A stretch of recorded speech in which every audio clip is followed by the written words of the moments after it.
Sinabi ng White House na hindi nito susuportahan ang major operations ng Israel sa timog na syudad ng Gaza kung hindi nito ikokonsidera ang mga refugee sa lugar. Nasa 1.5 milyong Palestino ang nasa Rafah at nasa malalang humanitarian conditions ang mga ito. Ayon kay Jan Egeland, puno ng Norwegian Refugee Council, posibleng maging isang malaking trahedya ang planong operasyon sa Rafah na kanilang tinatawag na world's biggest displacement camp. Pinag-aawayan na umano sa naturang lugar ang pagkain, wala na ring tubig na maiinom at may kumakalat pang epidemya.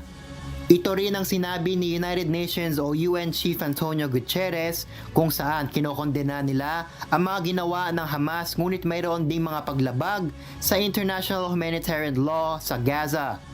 Sinabi rin ni United States President Joe Biden noong Huwebes, February 8 na over the top umano ang mga naging aksyon ng Israel sa Gaza.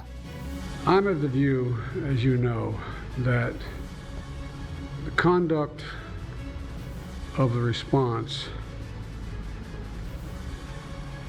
in Gaza, in the Gaza Strip, has been over the top.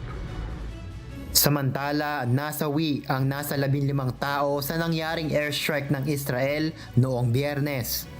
Nauna nang sinabi ni US National Security Council spokesperson John Kirby na may espesyal na obligasyon ang militar ng Israel na siguraduhin maproproteksyonan ang kaligtasan at kapakanan ng mga inosenteng sibilyan sa lugar. Miguel Rey de Leon, humahataw sa Balita Ngayon.